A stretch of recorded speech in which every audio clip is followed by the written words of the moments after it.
Hey guys, it's Jen. Welcome back. So today we're going to be testing out a new drugstore brand at Rite Aid called Dollface. Now, Dollface isn't exactly a new brand. They've had skincare products for many years now, but they just launched a makeup line and it's exclusive to Rite Aid currently. It's actually not even available on their own website yet. I think at some point it will be based on comments that I've seen on Instagram, but for now it is a Rite Aid exclusive. If you don't have a Rite Aid near you, it's also available on the Rite Aid website, so you can always order it if something piques your interest. And since they didn't have a foundation in the line, I also thought this would be the perfect time to test out the new Colourpop Pretty Fresh Hyaluronic Acid Tinted Moisturizer. I showed this in my Sunday haul and got a ton of requests to do a review on this one, so I thought it'd be great to just kind of sneak it into this video. So I got quite a few different products from the Dollface line to try out, and when I went into Rite Aid, they had just set up the display, so there was quite a few things that were not out yet. There were some empty spaces, like for concealers, some lip products that weren't out yet, some of their skincare also. So there were definitely some products I was interested in but wasn't able to get my hands on, but I got enough to do a full face.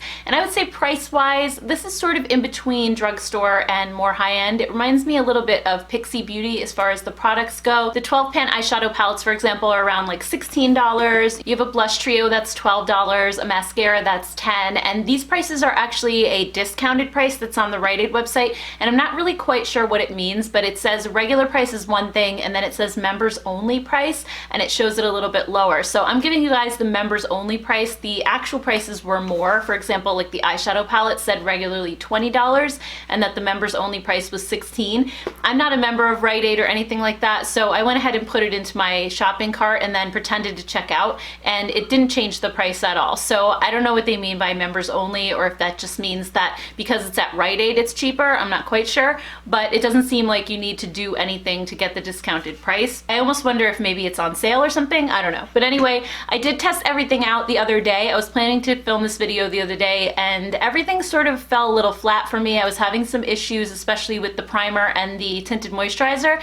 So I went ahead and filmed that full face and then decided against posting it. And then I did another full face today so that I could kind of just try everything again and see what happened. So I'm gonna go ahead and kind of walk you through the first one that I did and talk about the different issues that I had, and then I'll walk you through today's look and then, you know, see how things have changed. So the first product that I picked up is called the Matteify Imperfect Blur Primer Stick, and this says Skin SOS, one touch and this blurring stick banishes shine and perfects instantly. It says to start at the sides of your nose and swipe outward, then apply to the nose, wear it under makeup as a primer or alone to mattify, oil, and blur flaws. This is made in Italy and is currently $13. It said it had a regular price of $16, but on the website it says $13, and the color of the actual stick is kind of like a light pink, almost like a grayish pink. It's an interesting color, and when I put it on my hand, I noticed that it sort of tinted my skin that color ever so slightly. And when I was applying this to my face, it definitely made my skin feel very smooth, similar to other blurring primer sticks that I've tried before. So that was a nice thing, but I also noticed that it really wasn't blurring my pores in any way. I just didn't feel like this did anything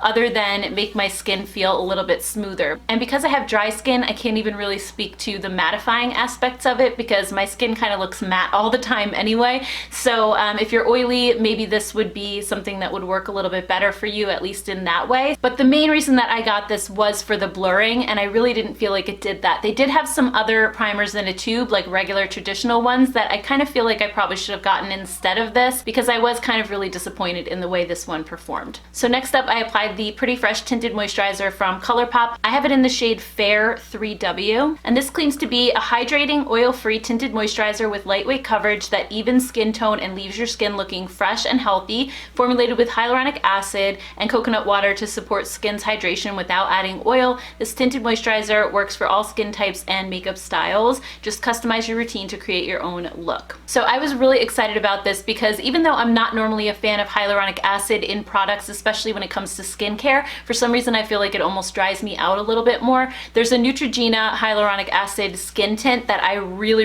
love. It's a nice lightweight foundation that I tend to use all summer long, and I just love how it feels like a drink of water on my skin. It feels really refreshing and it adds a nice dewy glow. So I was hoping that this one was very similar to that, and I feel like it kind of is. It did feel nice going on my skin as well. Maybe not quite as cooling and refreshing as the Neutrogena one, but it did feel really nice. It feels hydrating.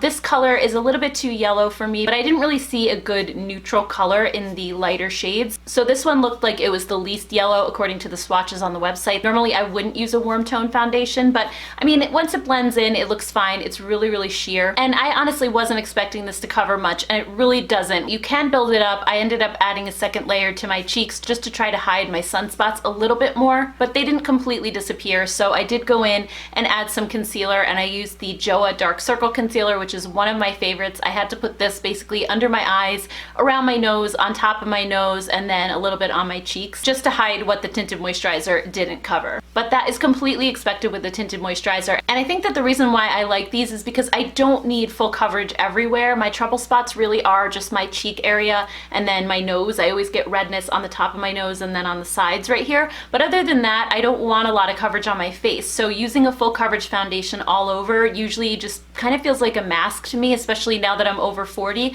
I just don't want all of that heavy makeup on my face because I feel like it ages me a little bit. So I love using lighter coverage all over and then just going in and spot concealing where I need to and adding a little bit more. So I thought that this was fine. I mean, it's nothing completely extraordinary, special, like any different than most tinted moisturizers. So I'll quickly show you a side-by-side of just the tinted moisturizer by itself and then once I added concealer, just so you can see the difference and what this actually covers. So then the next product I used is the Pillow Perfect Gel Cushion Blush, and this one's in the shade Nudie, and this says, just a dab makes cheeks pop. The sheer buildable gel looks like your natural glow, only better. And it says to gently squeeze a small amount onto your finger, starting at the apples of your cheeks, blend outward. You don't need much, a little goes a long way. You can also build on this as well, and this is made in Canada. So this reminded me a lot of the Glossier Cloud Paints. I feel like it did a really similar job. I would call it a dupe for sure. I did really like how this applied. It goes on very sheer, but you can build the color really easily. And I just like to dab it on with my fingers. It gives a really natural glow. I absolutely love this color too. It's nude, but it has a little bit of peachiness to it. It just kind of warms up my face and it's not too dark on my fair skin tone. So I'm definitely excited to check out more colors of this, especially since it's only $10. It's a really good dupe for the Cloud Paint.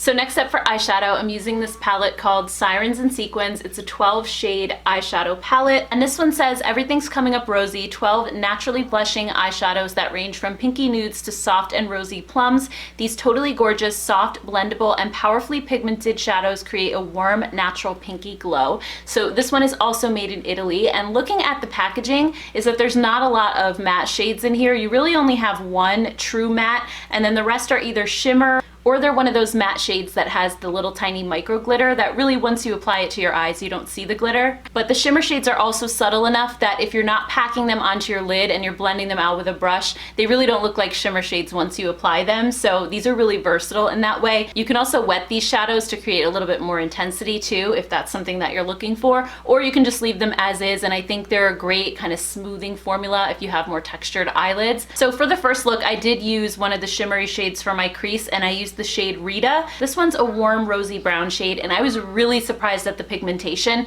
I wasn't expecting that, so I probably in hindsight should have used a lighter color in my crease because I really had to work to blend this out. I was expecting something, you know, from the drugstore to be more on the powdery side, like one of those light fluffy kind of shadows that you have to build up, but not the case with these at all. They're very, very pigmented. So then for my lid shade, I applied this golden color, which is so fantastic. It's so buttery and so soft, and it was like one of the smoothest shimmer shadows. It gives a nice soft glow to my eyelid without being sparkly, without being metallic. It was just such a nice change from what I've been used to seeing in palettes, and I'm not saying I don't like metallic shadows sometimes, but it's just something different. And I think it's more on the subtle side. So if I'm going somewhere and I want my eyeshadow to look a little bit more conservative, I think this is a palette I would definitely reach for. So far I was really impressed with that, except that I had to work so hard to blend out that one shadow. That was kind of a little bit annoying, but the way that I worked around that was I took this really light kind of off-white shade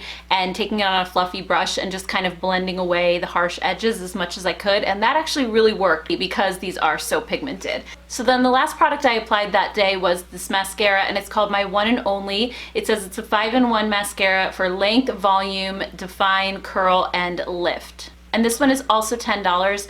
I love the brush on this one so much. It's a regular mascara wand. It's not one of the hard plasticky ones that you stick yourself in the eye with.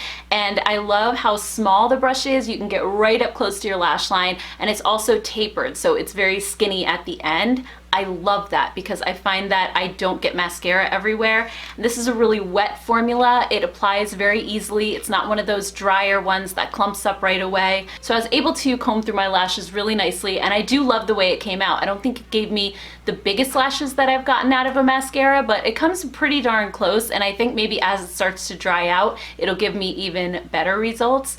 So here's the complete finished look, and I really like the way it came out, with the exception of the Matteify Imperfect blur stick. I really didn't think that that did anything, but other than that, I felt like everything performed pretty well. And then I also wanted to see how it wore throughout the day. So here's me later on in the day, about 5 hours later, and everything still looked really good, with the exception of the foundation, which started to break up a little bit.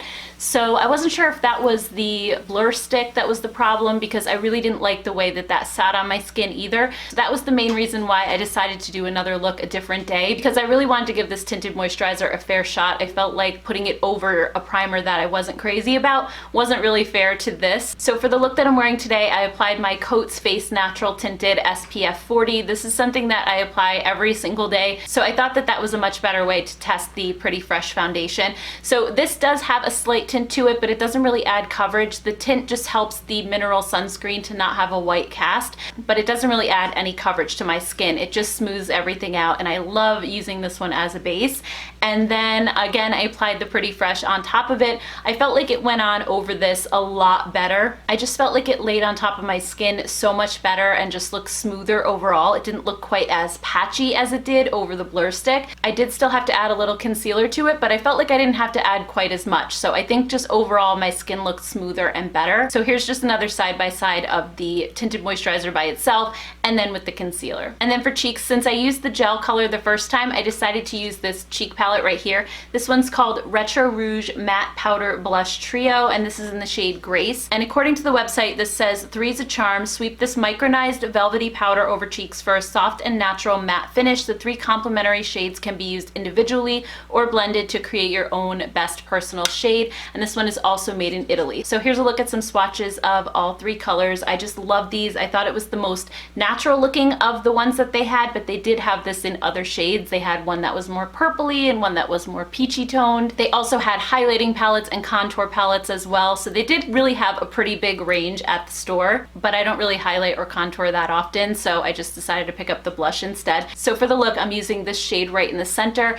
and it's just a really soft, dusty pink. And I think this also had nice pigmentation. I didn't have to build it up too much, but at the same time, it wasn't so pigmented that I found it difficult to blend out, or like was worried that it was gonna give me clown cheeks or anything like that. And I think especially just because these colors are so light, they just work really well with my skin tone. And then back into the palette this time, I decided to do more of like a purpley rosy look. So I started out with the deep matte rosy shade on the bottom of the palette here. And again, in hindsight, I feel like that was a mistake just because these are so pigmented. I had issues blending it out again. I probably should have used the lighter purple shade next to it, but I didn't. I actually ended up using that one all over the lid, and that one felt super smooth. That's the one that has the micro glitter in it, but I think that would have been a really beautiful crease color and would have given me less issues.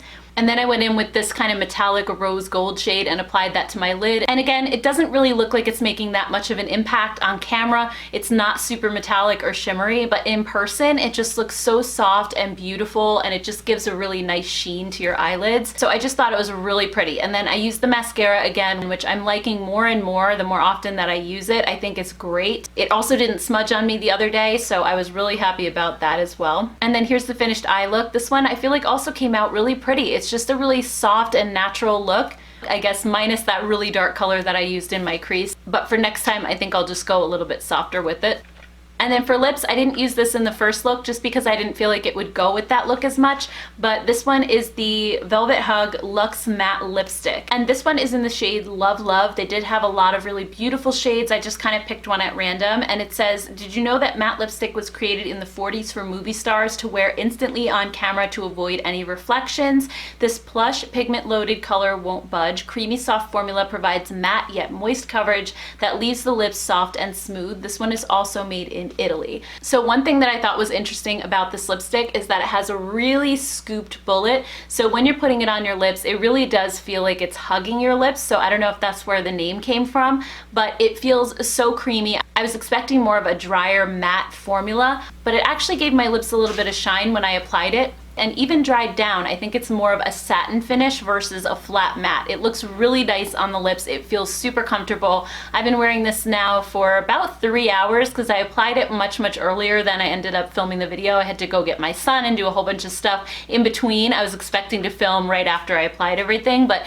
you know, this whole look now I've been wearing for a couple hours, and the color still looks good. I did have a drink in between. It didn't really wear off that much. So I am really enjoying this a lot. I think I might pick up more shades. I don't know if I mentioned it's $10, but yeah, definitely not what I was expecting when they said it was gonna be a matte formula. So overall, when it comes to Dollface, I definitely think that they're worth checking out for the most part, with the exception of the Matteify Imperfect stick. I really didn't enjoy this. I didn't think it did anything for me. If anything, I think it made my foundation look a little bit worse. So I would skip that one, especially if you have drier skin. I don't know if on oily skin types it might help to mattify, but if you're looking to blur pores, it didn't do that at all. So if that's what you're after, I think I would just skip that one. But the cheek products I really liked. I think this is a pretty solid dupe for Cloud Paint, and I also really like this blush palette a lot. I think it applied really beautifully. This was also super long lasting on my cheeks. I haven't been wearing this one that long, only a couple of hours, but so far, I mean, it's staying put really nicely. And the eyeshadow as well. I think the eyeshadow held up really well the other day when I was wearing it. It didn't crease, and it also lasted multiple hours on my eyes. I felt like it still looked good even like 5 or 6 hours later. I didn't do a super long wear test, but I think if you like more natural looking eyeshadows, you might really enjoy these. They had a whole bunch of different color stories to check out too, so if you're not into the rosy shades, they had more neutral ones and some more colorful ones as well. I think it just really depends on your preference when it comes to eyeshadows. If you like more of those foiled metallic type shadows, you're not gonna like these, but if you like that softer, more subtle type of eyeshadow look, these are definitely worth checking out. I love the mascara as well. I think this is awesome. They had several different ones. They had like a lengthening and a volumizing. I don't know if they had any other ones, but this one was just supposed to do everything all in one, which is why I got it. And I'm really happy with it. It gives me great length, volume. I'm enjoying it so much. I also really love the brush. The lipstick also, no complaints on it. I absolutely love this formula. It's super pigmented,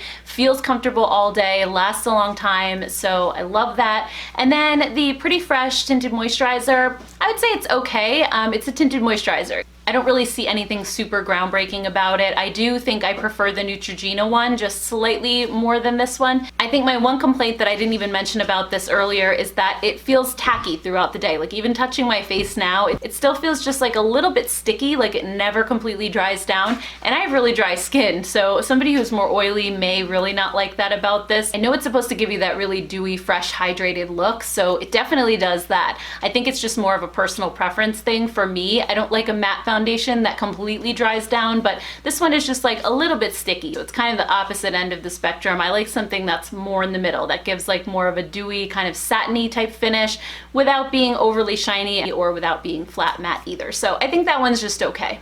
Alright guys, so that is everything. I hope you enjoyed this video and found it helpful. If you did, don't forget to give it a thumbs up. Also, I'd love to hear your thoughts on all of these products below. Have you seen Dollface in store? Have you tried anything from the brand? Do you want to try it? I'd love to hear your thoughts as always. Thank you guys so much for watching. Please don't forget to hit that subscribe button if you haven't already, and I'll see you in my next video.